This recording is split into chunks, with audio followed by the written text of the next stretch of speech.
শক্তি অর্জন করা এতটা কঠিন নয় যতটা শক্তি লাভ করার পরে সেই শক্তি সামলানো কঠিন হয়। কারণ যেই মানুষ শক্তি লাভ করে তার মনে গর্ববোধ জন্মায়, জন্মায় অহংকার, জন্মায় জেদ।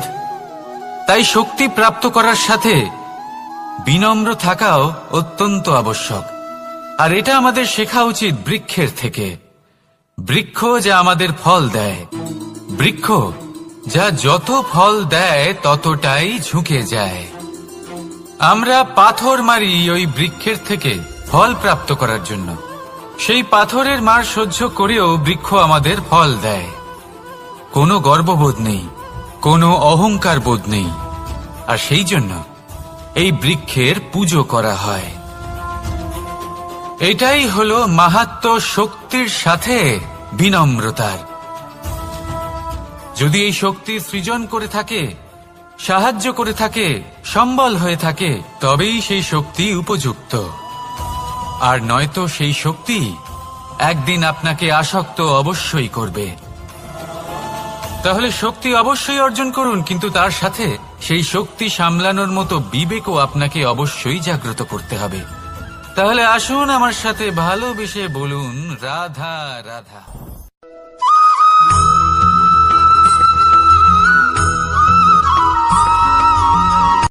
কথায় আছে, অন্ধকারে প্রদীপ প্রজ্বলিত করলে চতুর্দিক আলোকিত হয়। কিন্তু যদি এই প্রদীপ আমি সূর্যের আলোর সম্মুখে সকালবেলায় প্রজ্বলিত করে রেখে দিই, তাহলে কি হবে? আপনি বলবেন যে এটা করে তো কোনো লাভই হলো না। সূর্যের প্রকাশের সামনে এই প্রদীপ আসলে কিছুই নয়। এবার এই চিন্তা ভাবনা প্রত্যেক দিন করতে হবে, আর একটা অমূল্য শিক্ষা পেতে হবে। মনে করুন যে আপনি মহাপুরুষের সামনে বসে আছেন, কোনো মহাজ্ঞানীর সামনে। তাহলে সেই ব্যক্তির সামনে নিজের জ্ঞানের প্রদীপ প্রজ্বলিত করবেন না, নীরব থাকুন। আর সেই ব্যক্তির সূর্যের প্রকাশের মতো জ্ঞান প্রাপ্ত করুন। যতটা পারবেন জ্ঞান লাভ করুন। যদি এমন কোনো সময়, এমন কোনো স্থানে আপনি আছেন যেখানে চতুর্দিক অন্ধকার, কারোর কাছেই জ্ঞান নেই, সেখানে নিজের জ্ঞানের প্রদীপ প্রজ্বলিত করুন। এমন করলে দুদিক থেকেই আপনার লাভ হবে। আপনার জ্ঞান প্রাপ্তিও হবে, আর জ্ঞানের সঠিক প্রয়োগও করতে পারবেন। আর এই মন প্রসন্ন হয়ে বলবে, রাধা রাধা।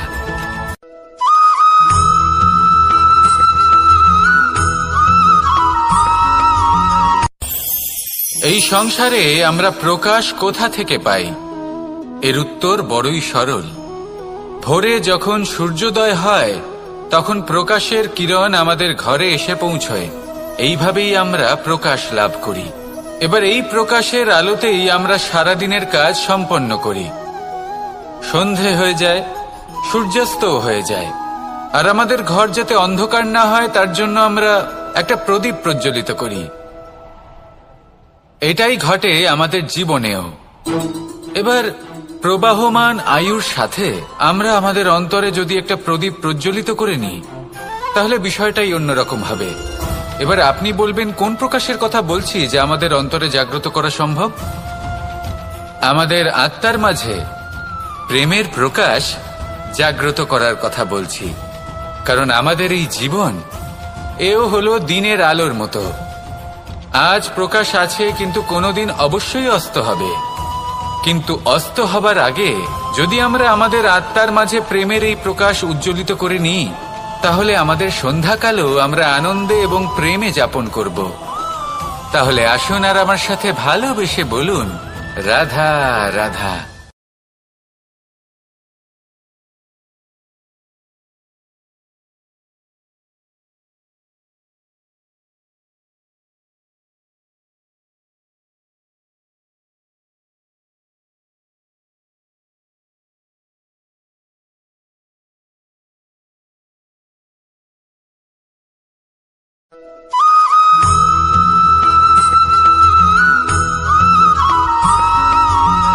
কথায় আছে যে এমন কোনো অক্ষর নেই যার দ্বারা কোনো মন্ত্র হয় না।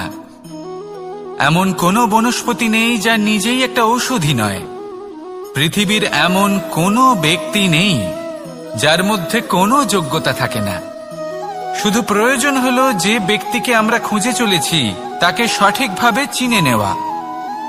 যদি তার যোগ্যতা, তার বিশেষত্ব আমরা বুঝতেই না পারি, তাহলে আর লাভ কি রইল?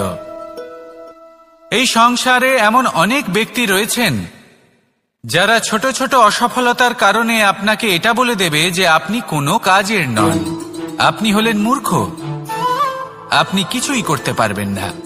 এইসব কথায় কখনোই বিশ্বাস করবেন না, কারণ আপনি এবং প্রত্যেকটি জীব এই পরমাত্মা এবং এই প্রকৃতির সৃষ্টি, যা অত্যন্ত বিশেষ। যদি আপনাকে উদাহরণ দিই তাহলে একদিকে আছে তরোয়াল, একটা বড় লম্বা তরোয়াল যার দ্বারা যুদ্ধ করা যায়, জয়লাভ করা যায়। আর অন্যদিকে রয়েছে একটা ছোট্ট সূচ, কিন্তু যে কাজ একটা ছোট্ট সূচ করতে পারে তা একটা তরোয়াল দ্বারা সম্ভব নয়। এর অর্থ হলো এটাই যে প্রত্যেকটা রচনা অত্যন্ত অমূল্য এবং অত্যন্ত বিশেষ হয়। তাহলে বিশ্বাস রাখুন যে আপনি অত্যন্ত বিশেষ একজন, আর প্রেমের সাথে বলুন রাধা রাধা।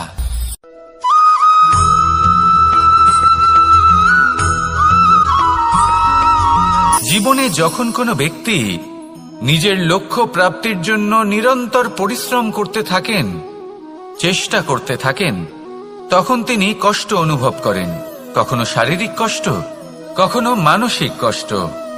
এবার উনি এটা ভাবতে থাকেন যে আমি কি উচিত করছি নাকি অনুচিত করছি, কারণ অন্যদিকে এমন একজন ব্যক্তিও আছেন যিনি একদমই পরিশ্রম, চেষ্টা করছেন না।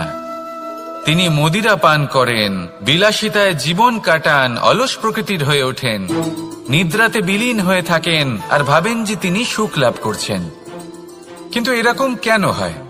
কারণ যখন আমরা সৎ পথে থাকি, উচিত পথে চলি, লক্ষ্য প্রাপ্ত করার জন্য চেষ্টা করতে থাকি, তখন আমাদের ভেতরে থাকা নেতিবাচক শক্তি এবং পাপ এই দেহকে ত্যাগ করে দেয়। আর এই অনুভূতিটাই আমাদের দুঃখের অনুভূতি দেয়, কষ্ট দেয়। এবার সেখানে যদি আমরা কুপথে চলি, অনুচিত পথে চলতে থাকি, তাহলে আমাদের ভেতরে থাকা পুণ্য এবং ধনাত্মক শক্তি আমাদের দেহ ত্যাগ করে দেয়। আর এই অনুভূতির কারণেই আমরা সুখ অনুভব করি। কিন্তু কখনো ভাববেন যে এই সুখ বেশি সময় পর্যন্ত থাকে না। সেই জন্য সবসময় মনে রাখবেন, যদি আপনি জানেন যে এটাই আপনার লক্ষ্য, এটাই উচিত পথ, শুভ পথ, তাতে নিরন্তরভাবে এগিয়ে যেতে চেষ্টা করতে থাকুন। এই কষ্ট আপনাকে সুখের পরাকাষ্ঠায় কখন পৌঁছে দেবে তা আপনি জানতেই পারবেন না। আসুন আমার সাথে ভালোবেসে বলুন রাধা রাধা।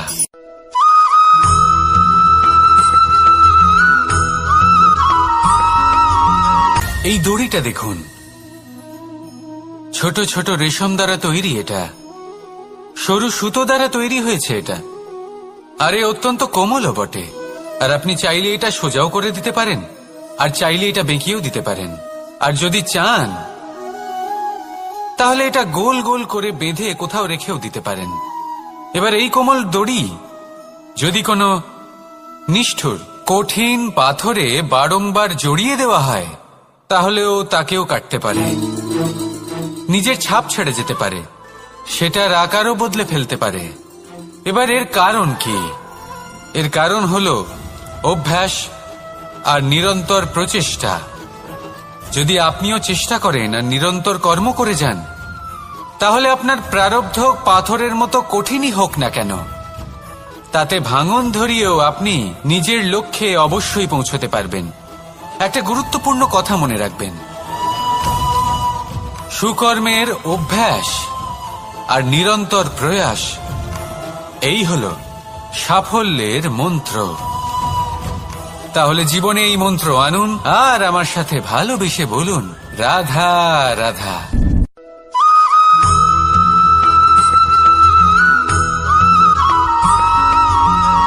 এই সংসারে কোনো বস্তু হোক বা ব্যক্তি হোক, তার একার গুরুত্ব কিন্তু খুব বেশি নয়। একটা উদাহরণ হিসেবে বৃষ্টির ফোঁটাকে ভেবে দেখুন। যদি একটি বৃষ্টির ফোঁটা হয় তাহলে তার খুব বেশি গুরুত্ব থাকে না, কিন্তু যখন সহস্র বৃষ্টির ফোঁটা মেঘের মধ্যে দিয়ে ঝরে পড়ে তখন সেটা বর্ষার রূপ ধারণ করে। সেই বর্ষা যা এই প্রকৃতিকে শান্ত করে। সেইভাবেই পাথরের ছোট টুকরো তার খুব বেশি গুরুত্ব থাকে না, কিন্তু যখন অসংখ্য পাথরের টুকরো একত্রিত হয় তখন তা পর্বতের আকার ধারণ করে। সেইভাবেই কিছু মানুষ যখন একত্রিত হন তখন তৈরি হয় পরিবার, কিছু পরিবার যখন একত্রিত হয় তখন তৈরি হয় সমাজ, যখন অনেক সংখ্যক সমাজ একত্রিত হয় তখন তৈরি হয় রাজ্য। এবার এই রাজ্যের সবথেকে গুরুত্বপূর্ণ ব্যক্তি হতে পারেন রাজা, কিন্তু তাও সেই রাজা একা কিছু করতে পারেন না। যুদ্ধ লড়ার সময় তারও নিজের সৈন্যদলকে প্রয়োজন পড়ে। কিন্তু এই সংসারে এমন একজন ব্যক্তি আছেন যিনি একাই সব কাজ করতে থাকেন, এবং সেই ব্যক্তি হলেন মা। আমাদের জীবনে একজন পিতার ভূমিকা কিন্তু নিঃসন্দেহে অমূল্য, কিন্তু আমাদের সকলের জীবনে যে ভূমিকা একজন মায়ের তা অন্য কারোর থাকে না।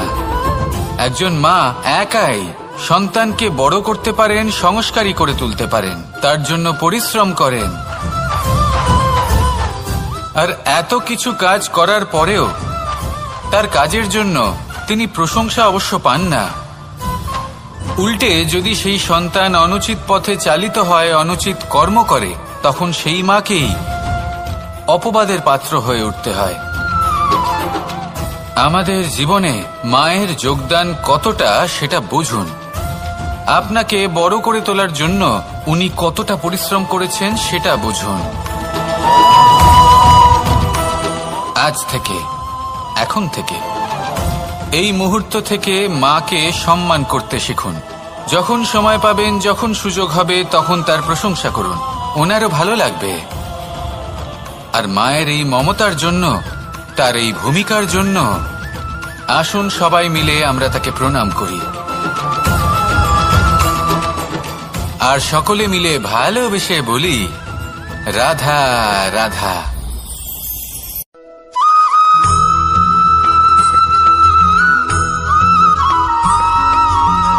আপনি কখনো কোনো বাজকে নিজের বাসা বানাতে দেখেছেন? এই বাজ যখনই কোনো বাসা বানায় তখন উঁচু গাছের ডালে বা কোনো পর্বতের শিখরে বাসা বানায়, অনেক উচ্চতায়, আর সেখানে তার সন্তানও জন্মগ্রহণ করে। যখন এই সন্তানেরা জন্মায় তখন এই বাজ খুবই ভালোবেসে এবং খুব সাবধানে এদের পালন পোষণ করে, নিজের ঠোঁট দিয়ে তাদের ঠোঁটে খাবার পরিবেশন করে।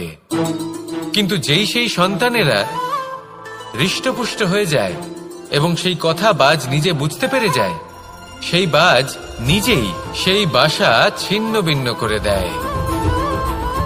সেই সন্তান যাদের সবেমাত্র ডানা গজিয়েছে, কিভাবে উড়তে হয় তারা জানে না, সেই সন্তানগুলিকে উচ্চতা থেকে ঠেলে দেয়। সেই সন্তান প্রথমে ভয়ভীত হয়ে যায়। তারা সামনে মৃত্যুকে দেখতে পেয়ে ভয়ের কারণে তাদের ডানা ঝাপটাতে থাকে, আর সেই প্রক্রিয়াতেই সেই সন্তানগুলি উড়তে শুরু করে দেয়। এবার এই ঘটনায় আমরা কি শিক্ষা পেতে পারি? এটাই, যদি আপনি মাতা পিতা হন তাহলে নিজের সন্তানকে অবশ্যই স্নেহ করুন, কিন্তু তাদেরকে নিজের আঁচলের তলায় বেঁধে রাখবেন না। যদি আপনি চান আপনার সন্তান জীবনে উন্নতি করুক, তাহলে নিজের মুঠো থেকে তাদের স্বতন্ত্র করে দিন, এই সংসারে সংঘর্ষ করতে দিন। সেই সন্তান নিজেই বুঝতে পারবে যে জন্মের সময় পাওয়া ডানা কি করে ব্যবহার করতে হয়। আর আপনার চোখের সামনে আপনার সন্তান এই আকাশে উড়তে থাকবে। তাহলে আসুন আমার সাথে ভালোবেসে বলুন রাধা রাধা।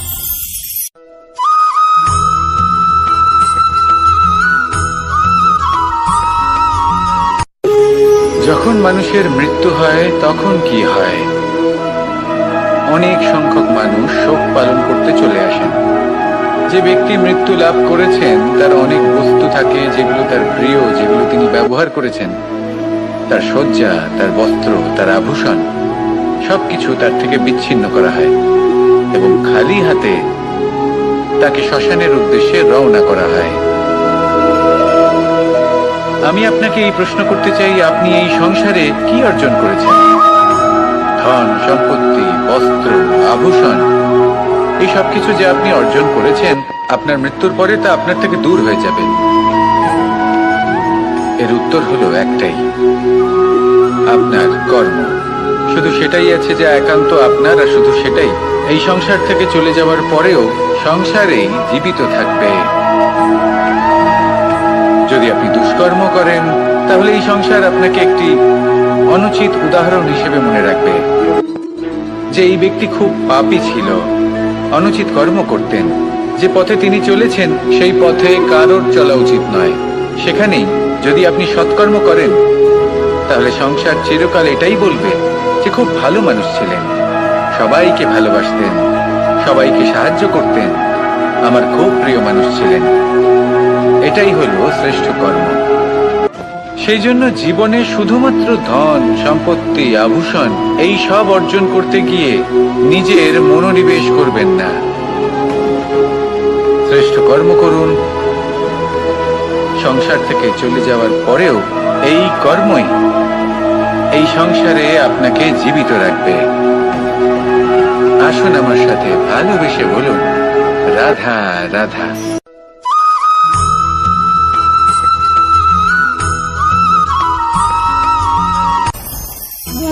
ভোজন।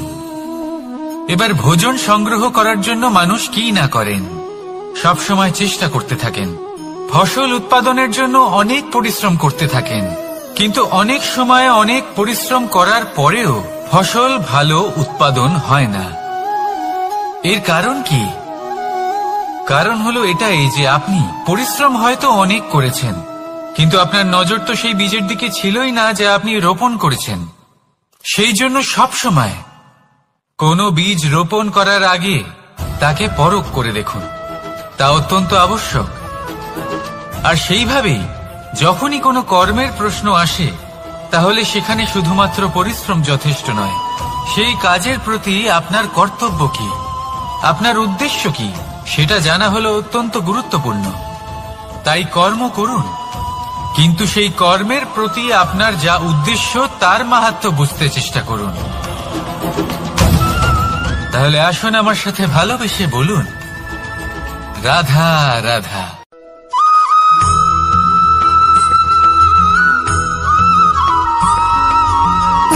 সুখ, দুঃখ এবং শক্তি, এই তিন হলো এই সংসারের ত্রিদেবের মতো।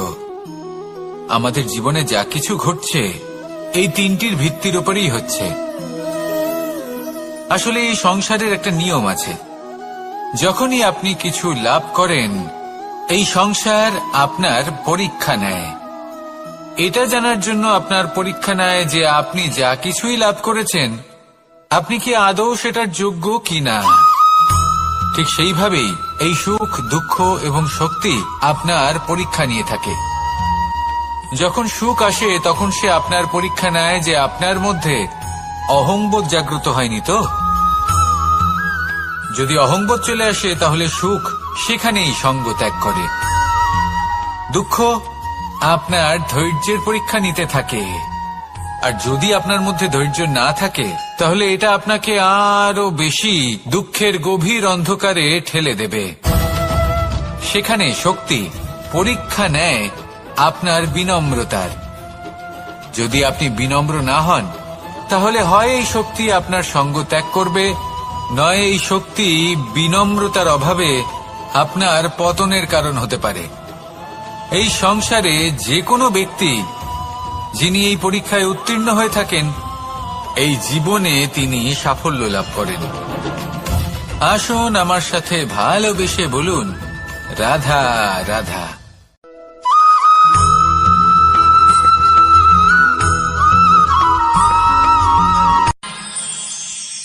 আমরা সবাই সূর্যকে সম্মান কেন করি? কারণ আমরা জানি যে সন্ধেবেলা যখন সূর্যাস্ত হবে তখন শুধুমাত্র অন্ধকার বাকি থাকবে।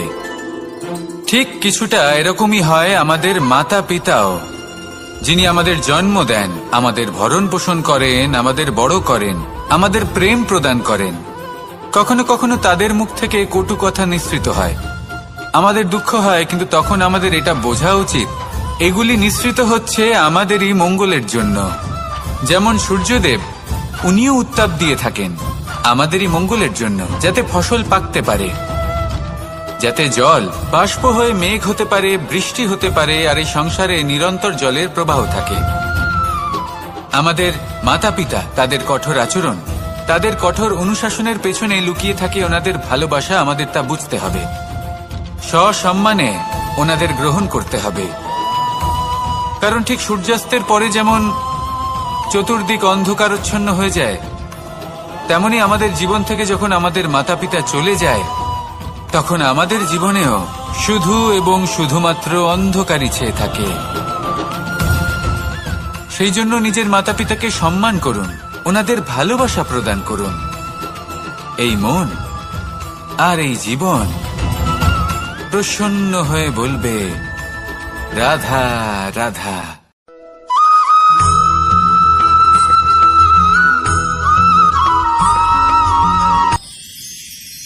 মানুষ তার জীবনে দুই ধরনের পরিস্থিতিকে খুব ভয় পায়। এক, কোনো কারণবশত কারোর সামনে নত হওয়া। দুই, কোনো কারণে নিজের চরিত্র থেকে, নিজের মূল্যবোধ থেকে বিচ্যুত হওয়া। এবার কেন হয় এরকম যে কথায় কথায় কারোর সামনে নত হতে হয়? কেন বারংবার নিজের চরিত্র থেকে চ্যুত হতে হয়? এরকম কেন হয়? এটা তখনই হয় যখন আমাদের শিক্ষা এবং মূল্যবোধের অভাব থাকে। যদি মানুষের মধ্যে প্রকৃত শিক্ষা থাকে, তাহলে এই সংসারে কোনো সময় এবং কারোর সামনেই নত হওয়ার কোনো প্রয়োজন নেই। যদি মানুষের মধ্যে মূল্যবোধ থাকে, তাহলে তাকে নিজের মূল্যবোধ বা চরিত্র থেকে বিচ্যুত হতে হয় না, তা সে যাই হয়ে যাক না কেন। কোনো বালককে যদি জন্ম থেকেই সুশিক্ষার অধিকারী করা হয়, শিক্ষিত করা হয়, মূল্যবোধের অধিকারী করা হয়, তবে সে এই সংসারে এমন কর্ম করবে যাতে সে নিজেকে, নিজের পরিবারকে, সমগ্র সমাজকে গর্বিত করতে পারে। শিক্ষা লাভ করুন, মূল্যবোধ লাভ করুন, এবং আমার সাথে ভালোবেসে বলুন, রাধা রাধা।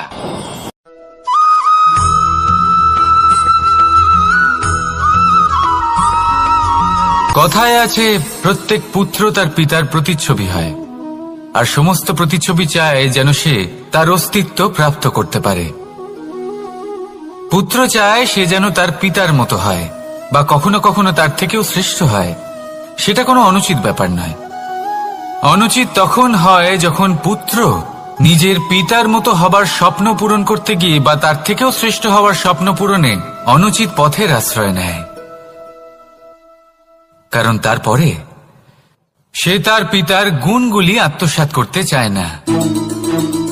সে শুধুই এটা চায় যে সংসারের চোখে যেন আমি শ্রেষ্ঠ প্রমাণিত হই। এটা অনুচিত।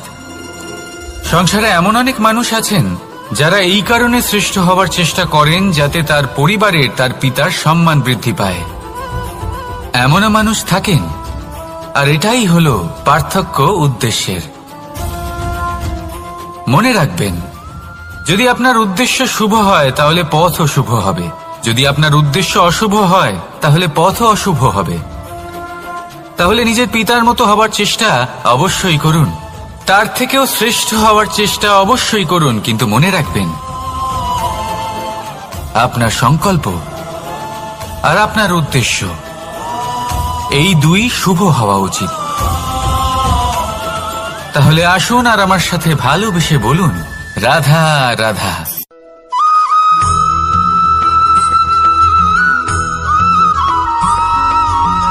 এই সংসারের সব থেকে গুরুত্বপূর্ণ তত্ত্ব কোনটা? প্রথম হলো সময়। জন্ম থেকে মৃত্যু পর্যন্ত এই যে সময়, এটাই তো হলো জীবন।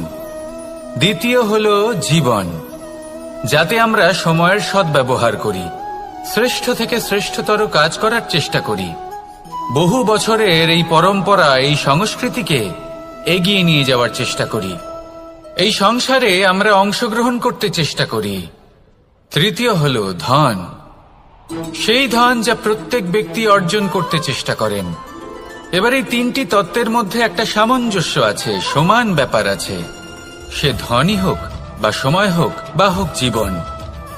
আর সেই সমান ব্যাপার হলো যে যদি আপনি এটা গণনা করতে থাকেন তাহলে তা কমতে থাকে, যদি আপনি এটা ব্যবহার করেন তাহলে তা বাড়তে থাকে। একে সংগঠিত করে রাখতে চেষ্টা করলে এ হাত থেকে ফসকে যায়, কিন্তু যদি আপনি একে সামলে রাখতে শিখে যান তাহলে এমন কাজ করবেন যাতে সংসারের সাথে সাথে পরবর্তী প্রজন্ম লাভবান হবে। যদি কিছু শিখতে চান তাহলে সামলাতে শিখুন, গণনা করা বা সংগঠিত করা নয়। আসুন আর আমার সাথে ভালোবেসে বলুন, রাধা রাধা।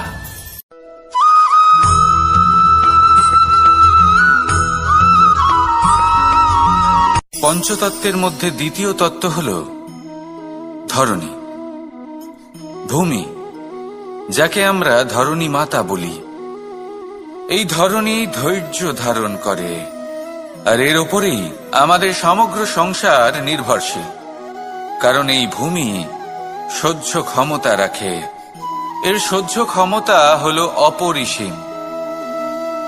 সন্তান যতই আঘাত প্রদান করুক না কেন প্রেম পূর্বক সহ্য করে, আর তার বদলে অমূল্য রত্ন প্রদান করে।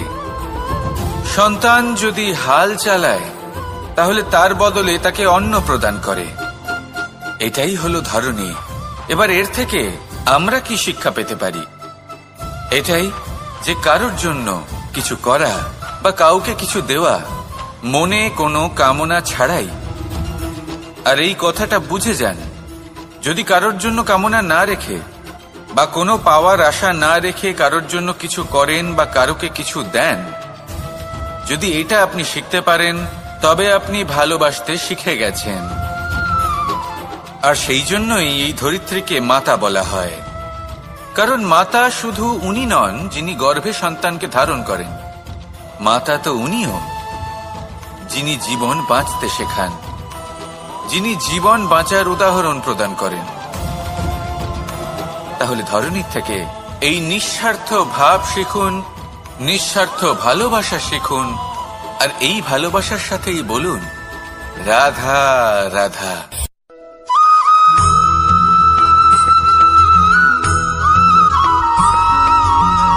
এই সংসারে কোনো বস্তু হোক বা ব্যক্তি হোক, তার একার গুরুত্ব কিন্তু খুব বেশি নয়। একটা উদাহরণ হিসেবে বৃষ্টির ফোঁটাকে ভেবে দেখুন। যদি একটি বৃষ্টির ফোঁটা হয় তাহলে তার খুব বেশি গুরুত্ব থাকে না, কিন্তু যখন সহস্র বৃষ্টির ফোঁটা মেঘের মধ্যে দিয়ে ঝরে পড়ে তখন সেটা বর্ষার রূপ ধারণ করে। সেই বর্ষা যা এই প্রকৃতিকে শান্ত করে। সেইভাবেই পাথরের ছোট টুকরো তার খুব বেশি গুরুত্ব থাকে না, কিন্তু যখন অসংখ্য পাথরের টুকরো একত্রিত হয় তখন তা পর্বতের আকার ধারণ করে। সেইভাবেই কিছু মানুষ যখন একত্রিত হন তখন তৈরি হয় পরিবার, কিছু পরিবার যখন একত্রিত হয় তখন তৈরি হয় সমাজ, যখন অনেক সংখ্যক সমাজ একত্রিত হয় তখন তৈরি হয় রাজ্য। এবার এই রাজ্যের সবথেকে গুরুত্বপূর্ণ ব্যক্তি হতে পারেন রাজা, কিন্তু তাও সেই রাজা একা কিছু করতে পারেন না। যুদ্ধ লড়ার সময় তারও নিজের সৈন্যদলকে প্রয়োজন পড়ে। কিন্তু এই সংসারে এমন একজন ব্যক্তি আছেন যিনি একাই সব কাজ করতে থাকেন, এবং সেই ব্যক্তি হলেন মা। আমাদের জীবনে একজন পিতার ভূমিকা কিন্তু নিঃসন্দেহে অমূল্য, কিন্তু আমাদের সকলের জীবনে যে ভূমিকা একজন মায়ের তা অন্য কারোর থাকে না। একজন মা একাই সন্তানকে বড় করতে পারেন, সংস্কারী করে তুলতে পারেন, তার জন্য পরিশ্রম করেন। আর এত কিছু কাজ করার পরেও তার কাজের জন্য তিনি প্রশংসা অবশ্য পান না। উল্টে যদি সেই সন্তান অনুচিত পথে চালিত হয়, অনুচিত কর্ম করে, তখন সেই মাকেই অপবাদের পাত্র হয়ে উঠতে হয়। আমাদের জীবনে মায়ের যোগদান কতটা সেটা বুঝুন। আপনাকে বড় করে তোলার জন্য উনি কতটা পরিশ্রম করেছেন সেটা বুঝুন। আজ থেকে, এখন থেকে, এই মুহূর্ত থেকে মাকে সম্মান করতে শিখুন। যখন সময় পাবেন, যখন সুযোগ হবে, তখন তার প্রশংসা করুন। ওনারও ভালো লাগবে। আর মায়ের এই মমতার জন্য, তার এই ভূমিকার জন্য আসুন সবাই মিলে আমরা তাকে প্রণাম করি, আর সকলে মিলে ভালোবেসে বলি, রাধা রাধা।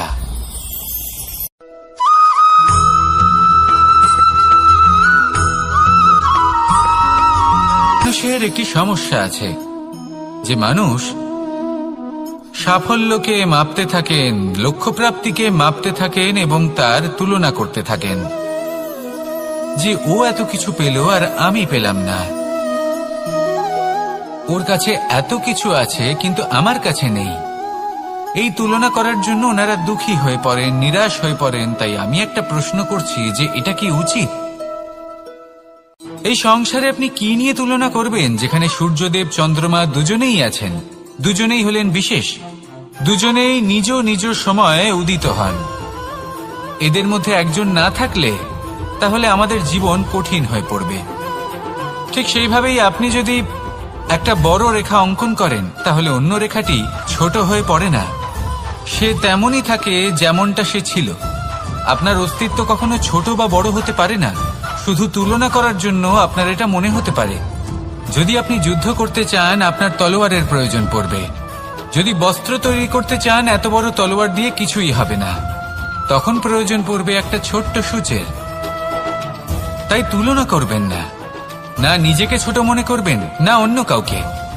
সবার সাথে সহযোগিতা করুন, আর যদি তুলনা করতেই হয় নিজের সাথে করুন, যে কাল আমি কেমন ব্যক্তি ছিলাম, আজ কি তার থেকে শ্রেষ্ঠ হয়ে উঠতে পেরেছি। ভেবে দেখুন ভবিষ্যতে গিয়ে আপনি কতটা শ্রেষ্ঠ ব্যক্তি হতে পারেন। আসুন আমার সাথে ভালোবেসে বলুন, রাধা রাধা।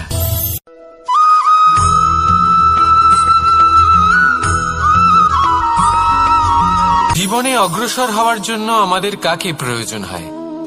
মাতা পিতা, বন্ধু, প্রেম, সাহায্য, অর্থ, পরিশ্রম, আশা। ভিন্ন ভিন্ন মানুষ ভিন্ন ভিন্ন বিকল্প চয়ন করে। যদি আমি আপনাকে বলি তাহলে জয় আর পরাজয়ের মন্ত্র দুটো শব্দের উপর নির্ভর করে, মেনে নেওয়া আর দৃঢ় হওয়া। যদি মেনে নেন তাহলে হেরে যাবেন, যদি দৃঢ় হন তাহলে নিশ্চিত রূপে জয়ী হবেন। যদি কখনো আপনি ক্লান্ত হয়ে ওঠেন, আপনি দুঃখী হন, পুরোপুরি ভেঙে পড়েছেন, তখন মেনে নেবেন না যে আপনি ভেঙে পড়েছেন, নয়তো হেরে যাবেন। তখন উল্টে স্থির করবেন যে যাই হয়ে যাক না কেন আমি জয়ী হবই। আর আপনি দেখবেন যে জয় নিশ্চিত রূপে আপনার কাছেই আসবে। তাহলে এই কথা মনে রাখবেন আর আমার সাথে ভালোবেসে বলবেন, রাধা রাধা।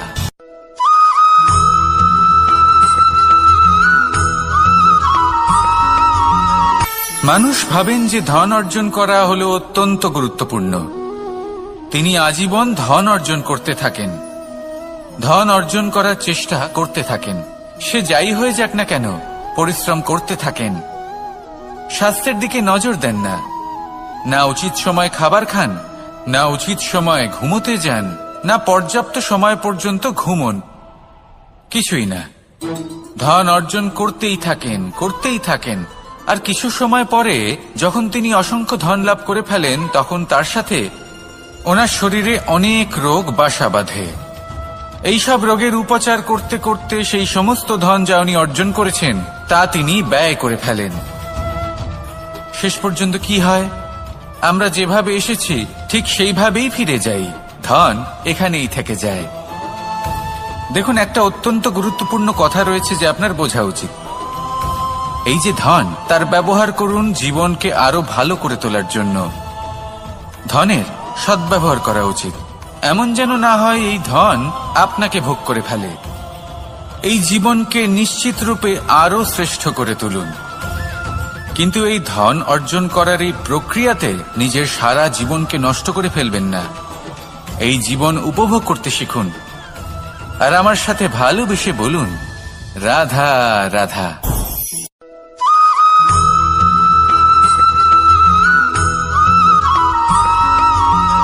পঞ্চতত্ত্বের মধ্যে দ্বিতীয় তত্ত্ব হল ধরণী, ভূমি, যাকে আমরা ধরণী মাতা বলি। এই ধরণী ধৈর্য ধারণ করে, আর এর ওপরেই আমাদের সমগ্র সংসার নির্ভরশীল। কারণ এই ভূমি সহ্য ক্ষমতা রাখে, এর সহ্য ক্ষমতা হল অপরিসীম। সন্তান যতই আঘাত প্রদান করুক না কেন, প্রেম পূর্বক সহ্য করে, আর তার বদলে অমূল্য রত্ন প্রদান করে। সন্তান যদি হাল চালায়, তাহলে তার বদলে তাকে অন্ন প্রদান করে। এটাই হলো ধরণী। এবার এর থেকে আমরা কি শিক্ষা পেতে পারি? এটাই যে কারোর জন্য কিছু করা বা কাউকে কিছু দেওয়া মনে কোনো কামনা ছাড়াই। আর এই কথাটা বুঝে যান, যদি কারোর জন্য কামনা না রেখে বা কোনো পাওয়ার আশা না রেখে কারোর জন্য কিছু করেন বা কারোকে কিছু দেন, যদি এটা আপনি শিখতে পারেন, তবে আপনি ভালোবাসতে শিখে গেছেন। আর সেই জন্যই এই ধরিত্রীকে মাতা বলা হয়। কারণ মাতা শুধু উনি নন যিনি গর্ভে সন্তানকে ধারণ করেন, মাতা তো উনিও যিনি জীবন বাঁচতে শেখান, যিনি জীবন বাঁচার উদাহরণ প্রদান করেন। তাহলে ধরণীর থেকে এই নিঃস্বার্থ ভাব শিখুন, নিঃস্বার্থ ভালোবাসা শিখুন, আর এই ভালোবাসার সাথেই বলুন রাধা রাধা।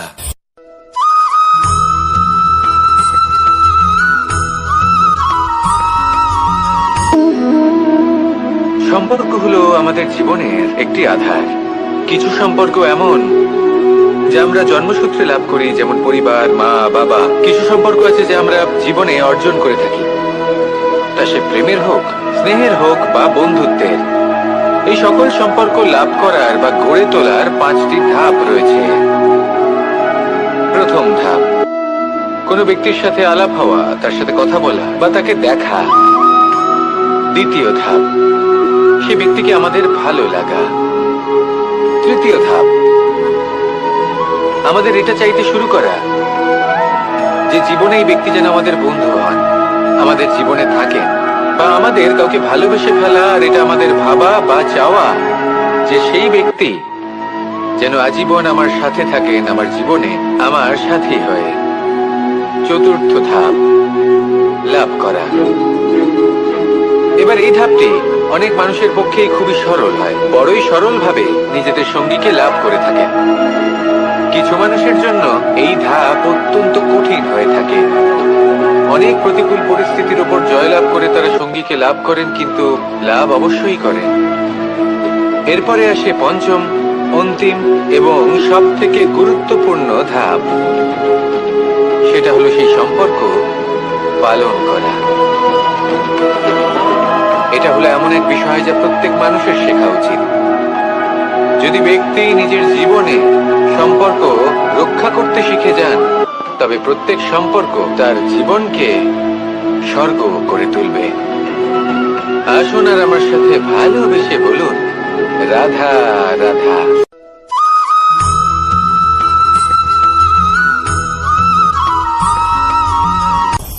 আপনি কখনো পর্বতের শিখরে উঠেছেন? আপনি দেখতে পাবেন পর্বতের পদতলে প্রচুর সুন্দর ফুল রয়েছে, সবুজ বনানী রয়েছে। যত আপনি ওপরে উঠতে থাকবেন, তত ফুল কমতে থাকবে, সবুজ বনানী কমতে থাকবে। আরো কিছুটা ওপরে উঠলে কাঁটা জাতীয় গাছ দেখতে পাবেন, শুকনো গাছ দেখতে পাবেন। আরো যদি ওপরে ওঠেন তাহলে পাষাণ দেখতে পাবেন। আরো ওপরে উঠলে হিমখণ্ড দেখতে পাবেন। এই যে পর্বত, তা মনুষ্য জীবনের সব থেকে উত্তম উদাহরণ।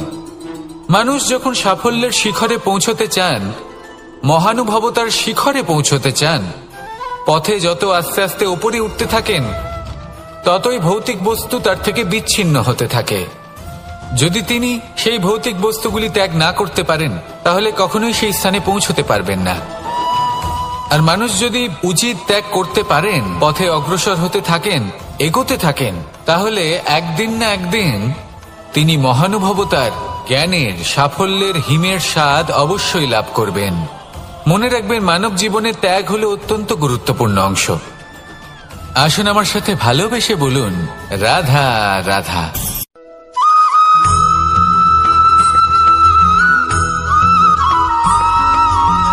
মানুষের মানসিকতা এমন হয় যে সে যতটা করে আশা করে যে তার থেকে অনেক বেশি তার বদলে সে পাবে। দেখুন, সবকিছুই আপনার ভাবনা চিন্তার উপর নির্ভর করছে। আপনি যদি ফলের বিষয়ে ভেবে কর্ম করতে থাকেন তাহলে সেটা অনুচিত। জীবনের আসল আনন্দ হল নিজের কর্ম করতে থাকা, ফলের চিন্তা করা উচিত নয়। যদি আপনি এরকম ভাবেন যে আমি এতটা করছি, আমার এতটা পাওয়া উচিত, সেই ভাবনা অনুচিত। যদি আপনি সেবার মানসিকতা নিয়ে কর্ম করতে থাকেন, কর্মচক্রে প্রবাহিত হন, যদি আপনি এমন ভাবনা রাখেন যে আমি এতটা পাচ্ছি তাই এর থেকে অনেক বেশি আমি কর্ম করব, তাহলে নিশ্চিতরূপে আপনি যতটা করছেন তার থেকে অনেক বেশি আপনি পাবেন। আপনার আশার থেকে অনেক বেশি আপনি পাবেন। শুধু জীবনে অনেক বেশি কাজ করতে থাকুন, ফলের চিন্তা করবেন না। আর মনে রাখবেন, এই ভাবনাই সব থেকে বড় বীজ। কর্মের উপর বিশ্বাস রাখুন। জীবনে যা যা আপনি চান সবই সুখময় হবে। আসুন আর আমার সাথে ভালোবেসে বলুন, রাধা রাধা।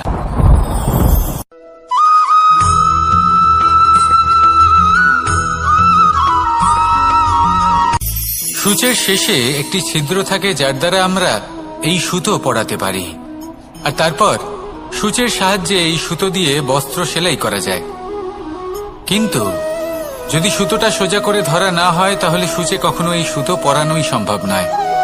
যদি এতে কোনো গিঁট পড়ে তখন তা কখনোই এই ছিদ্র দ্বারা প্রবেশ করা সম্ভব নয়। ঠিক এইভাবেই যদি আপনি কারোর জীবনে প্রবেশ করতে চান, কারোর অন্তরে প্রবেশ করতে চান, তাহলে আপনাকেও সহজ থাকতে হবে।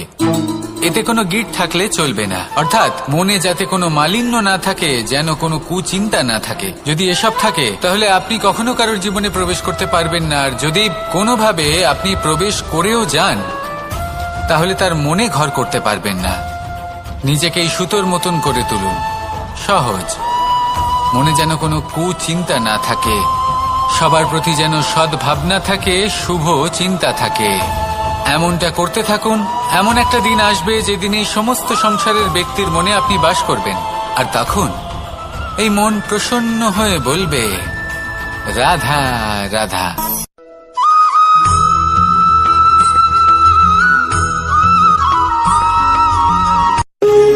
যখন মানুষের মৃত্যু হয় তখন কি হয়? অনেক সংখ্যক মানুষ শোক পালন করতে চলে আসেন। যে ব্যক্তি মৃত্যু লাভ করেছেন তার অনেক বস্তু থাকে যেগুলো তার প্রিয়, যেগুলো তিনি ব্যবহার করেছেন। তার শয্যা, তার বস্ত্র, তার আভূষণ সবকিছু তার থেকে বিচ্ছিন্ন করা হয় এবং খালি হাতে তাকে শ্মশানের উদ্দেশ্যে রওনা করা হয়। আমি আপনাকে এই প্রশ্ন করতে চাই, আপনি এই সংসারে কি অর্জন করেছেন? ধন সম্পত্তি, বস্ত্র, আভূষণ, এই সবকিছু যে আপনি অর্জন করেছেন, আপনার মৃত্যুর পরে তা আপনার থেকে দূর হয়ে যাবে। এর উত্তর হলো একটাই, আপনার কর্ম। শুধু সেটাই আছে যা একান্ত আপনার, আর শুধু সেটাই এই সংসার থেকে চলে যাওয়ার পরেও সংসারেই জীবিত থাকবে। যদি আপনি দুষ্কর্ম করেন তাহলে এই সংসার আপনাকে একটি অনুচিত উদাহরণ হিসেবে মনে রাখবে যে এই ব্যক্তি খুব পাপী ছিল, অনুচিত কর্ম করতেন। যে পথে তিনি চলেছেন সেই পথে কারোর চলা উচিত নয়। সেখানেই যদি আপনি সৎকর্ম করেন তাহলে সংসার চিরকাল এটাই বলবে যে খুব ভালো মানুষ ছিলেন, সবাইকে ভালোবাসতেন, সবাইকে সাহায্য করতেন, আমার খুব প্রিয় মানুষ ছিলেন। এটাই হলো শ্রেষ্ঠ কর্ম। সেই জন্য জীবনে শুধুমাত্র ধন সম্পত্তি, আভূষণ এই সব অর্জন করতে গিয়ে নিজের মনোনিবেশ করবেন না। শ্রেষ্ঠ কর্ম করুন। সংসার থেকে চলে যাওয়ার পরেও এই কর্মই এই সংসারে আপনাকে জীবিত রাখবে। আসুন আমার সাথে ভালোবেসে বলুন, রাধা রাধা।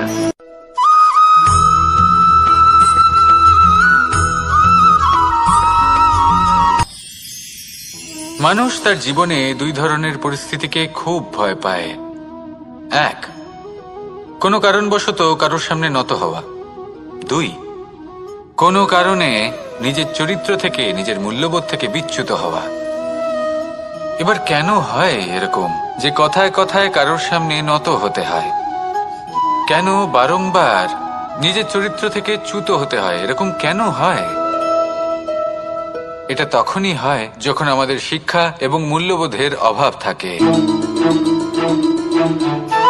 যদি মানুষের মধ্যে প্রকৃত শিক্ষা থাকে তাহলে এই সংসারে কোনো সময় এবং কারোর সামনেই নত হওয়ার কোনো প্রয়োজন নেই। যদি মানুষের মধ্যে মূল্যবোধ থাকে তাহলে তাকে নিজের মূল্যবোধ বা চরিত্র থেকে বিচ্যুত হতে হয় না, তা সে যাই হয়ে যাক না কেন। কোনো বালককে যদি জন্ম থেকেই সুশিক্ষার অধিকারী করা হয়, শিক্ষিত করা হয়, মূল্যবোধের অধিকারী করা হয়, তবে সে এই সংসারে এমন কর্ম করবে যাতে সে নিজেকে, নিজের পরিবারকে, সমগ্র সমাজকে গর্বিত করতে পারে। শিক্ষা লাভ করুন, মূল্যবোধ লাভ করুন এবং আমার সাথে ভালোবেসে বলুন, রাধা রাধা।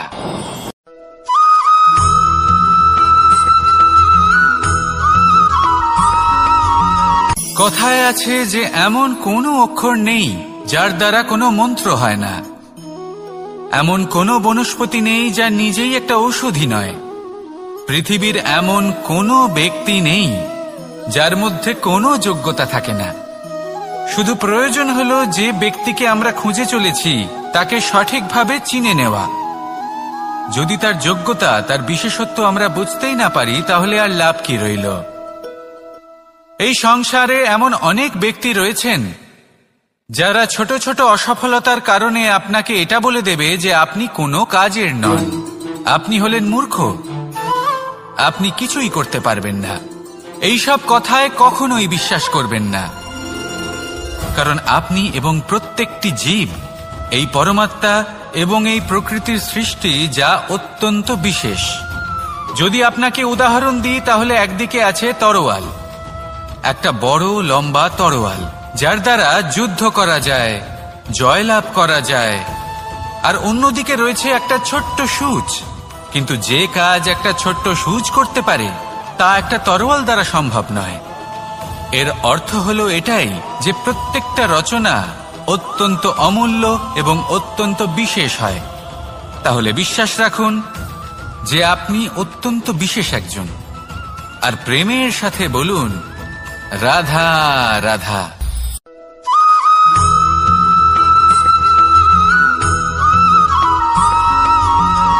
এই সংসারে কোনো বস্তু হোক বা ব্যক্তি হোক, তার একার গুরুত্ব কিন্তু খুব বেশি নয়। একটা উদাহরণ হিসেবে বৃষ্টির ফোঁটাকে ভেবে দেখুন। যদি একটি বৃষ্টির ফোঁটা হয় তাহলে তার খুব বেশি গুরুত্ব থাকে না, কিন্তু যখন সহস্র বৃষ্টির ফোঁটা মেঘের মধ্যে দিয়ে ঝরে পড়ে তখন সেটা বর্ষার রূপ ধারণ করে। সেই বর্ষা যা এই প্রকৃতিকে শান্ত করে। সেইভাবেই পাথরের ছোট টুকরো, তার খুব বেশি গুরুত্ব থাকে না, কিন্তু যখন অসংখ্য পাথরের টুকরো একত্রিত হয় তখন তা পর্বতের আকার ধারণ করে। সেইভাবেই কিছু মানুষ যখন একত্রিত হন তখন তৈরি হয় পরিবার, কিছু পরিবার যখন একত্রিত হয় তখন তৈরি হয় সমাজ, যখন অনেক সংখ্যক সমাজ একত্রিত হয় তখন তৈরি হয় রাজ্য। এবার এই রাজ্যের সবথেকে গুরুত্বপূর্ণ ব্যক্তি হতে পারেন রাজা, কিন্তু তাও সেই রাজা একা কিছু করতে পারেন না। যুদ্ধ লড়ার সময় তারও নিজের সৈন্যদলকে প্রয়োজন পড়ে। কিন্তু এই সংসারে এমন একজন ব্যক্তি আছেন যিনি একাই সব কাজ করতে থাকেন, এবং সেই ব্যক্তি হলেন মা। আমাদের জীবনে একজন পিতার ভূমিকা কিন্তু নিঃসন্দেহে অমূল্য, কিন্তু আমাদের সকলের জীবনে যে ভূমিকা একজন মায়ের তা অন্য কারোর থাকে না। একজন মা একাই সন্তানকে বড় করতে পারেন, সংস্কারী করে তুলতে পারেন, তার জন্য পরিশ্রম করেন। আর এত কিছু কাজ করার পরেও তার কাজের জন্য তিনি প্রশংসা অবশ্য পান না। উল্টে যদি সেই সন্তান অনুচিত পথে চালিত হয়, অনুচিত কর্ম করে, তখন সেই মাকেই অপবাদের পাত্র হয়ে উঠতে হয়।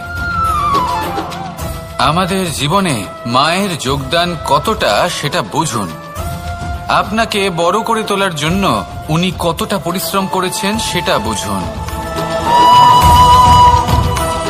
আজ থেকে, এখন থেকে, এই মুহূর্ত থেকে মাকে সম্মান করতে শিখুন। যখন সময় পাবেন, যখন সুযোগ হবে, তখন তার প্রশংসা করুন। ওনারও ভালো লাগবে। আর মায়ের এই মমতার জন্য, তার এই ভূমিকার জন্য আসুন সবাই মিলে আমরা তাকে প্রণাম করি, আর সকলে মিলে ভালোবেসে বলি, রাধা রাধা।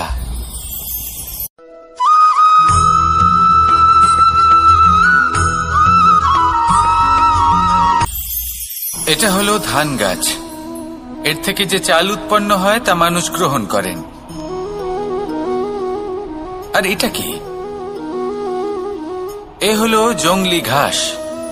একবার ভেবে দেখুন, যদি এই জংলি ঘাস ধান গাছের আশেপাশে থাকে তাহলে কি হবে? ধান উৎপন্ন হতে পারবে?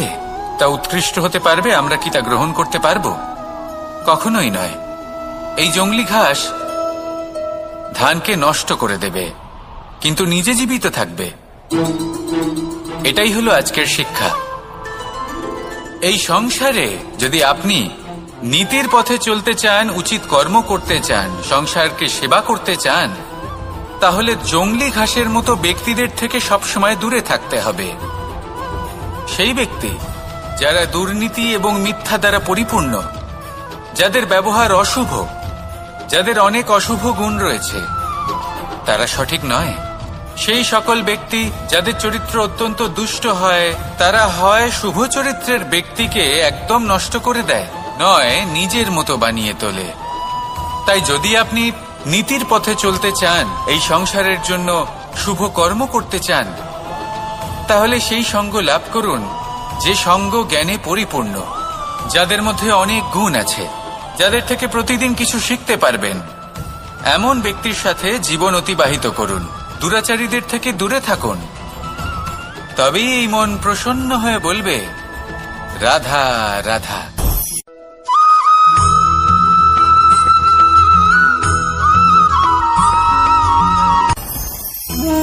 ভোজন। এবার ভোজন সংগ্রহ করার জন্য মানুষ কি না করেন, সব সময় চেষ্টা করতে থাকেন। ফসল উৎপাদনের জন্য অনেক পরিশ্রম করতে থাকেন, কিন্তু অনেক সময় অনেক পরিশ্রম করার পরেও ফসল ভালো উৎপাদন হয় না। এর কারণ কি? কারণ হলো এটাই যে আপনি পরিশ্রম হয়তো অনেক করেছেন, কিন্তু আপনার নজর তো সেই বীজের দিকে ছিলই না যা আপনি রোপণ করেছেন। সেই জন্য সব সময় কোনো বীজ রোপণ করার আগে তাকে পরখ করে দেখুন। তা অত্যন্ত আবশ্যক। আর সেইভাবেই যখনই কোনো কর্মের প্রশ্ন আসে, তাহলে সেখানে শুধুমাত্র পরিশ্রম যথেষ্ট নয়। সেই কাজের প্রতি আপনার কর্তব্য কি, আপনার উদ্দেশ্য কি, সেটা জানা হলো অত্যন্ত গুরুত্বপূর্ণ।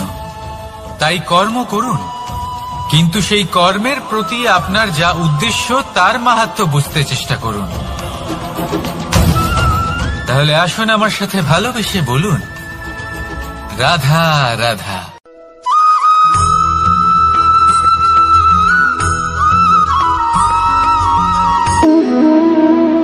সম্পর্ক হলো আমাদের জীবনের একটি আধার।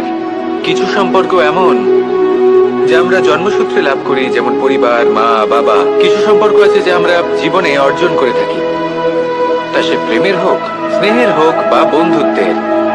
এই সকল সম্পর্ক লাভ করার বা গড়ে তোলার 5টি ধাপ রয়েছে।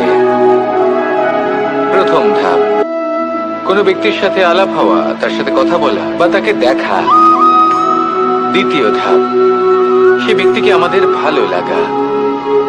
তৃতীয় ধাপ,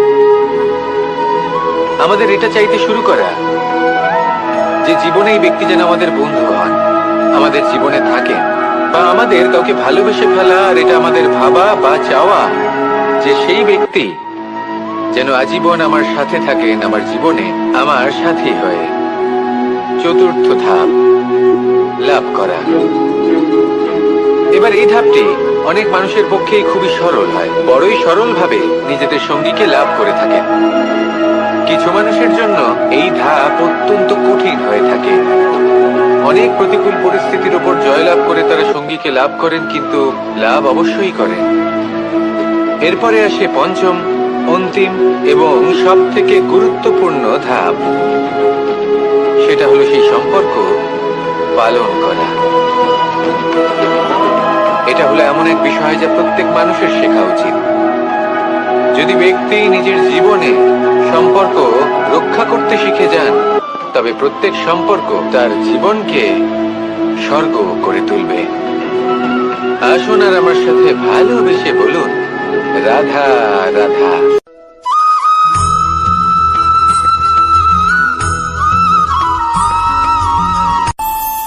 আমাদের মনে যখন কোনো প্রশ্ন ওঠে, কোনো দ্বন্দ্ব জাগে, তখন আমরা যাই আমাদের গুরুর কাছে, আমাদের আরাধ্যের কাছে গিয়ে জিজ্ঞেস করি।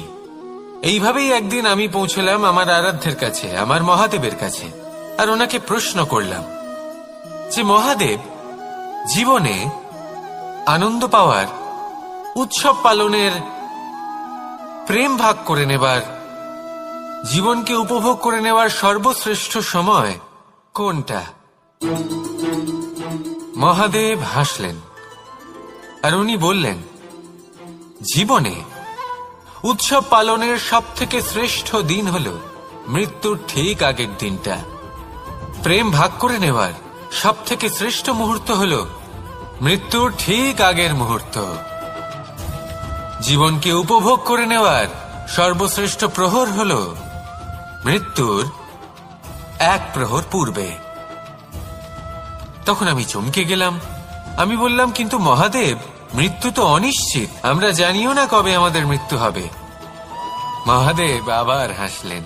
উনি বললেন যে যদি আমরা এভাবে জীবন কাটাই যে আমরা জীবনের প্রত্যেক দিন, প্রত্যেক মুহূর্ত, প্রত্যেক প্রহর শেষ বলে মনে করি, তাহলে আমাদের সমস্ত জীবন আনন্দের সাথেই অতিবাহিত হবে। কি বলেন?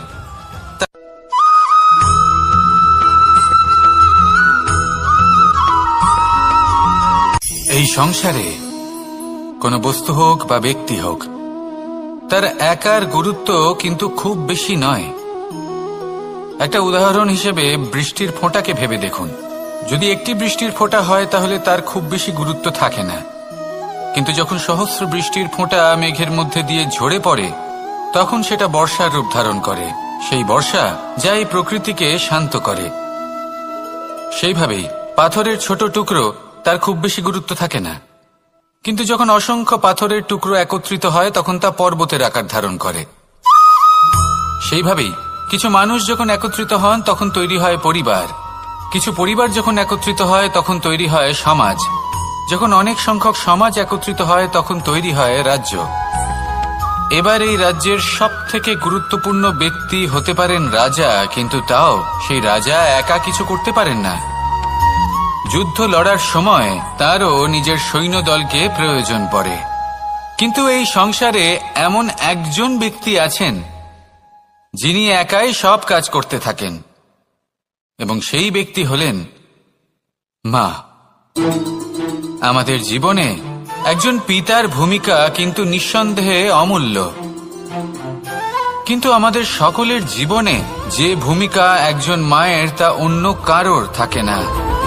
একজন মা একাই সন্তানকে বড় করতে পারেন, সংস্কারী করে তুলতে পারেন, তার জন্য পরিশ্রম করেন। আর এত কিছু কাজ করার পরেও তার কাজের জন্য তিনি প্রশংসা অবশ্য পান না।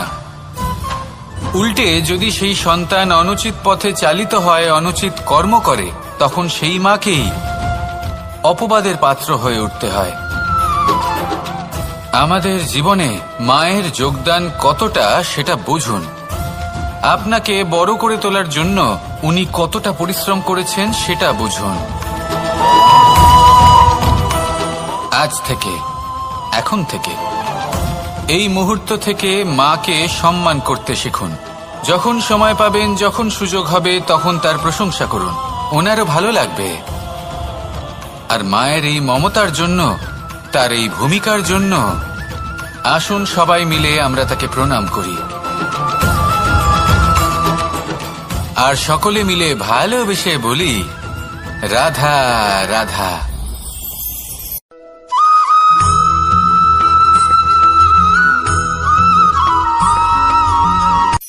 এই সংসারে সাফল্য লাভ করার জন্য জ্ঞানের প্রয়োজন হয়, পরিশ্রমের প্রয়োজন হয়, দৃঢ় নিষ্ঠার প্রয়োজন হয়, নিরন্তর চেষ্টা করা প্রয়োজনীয়।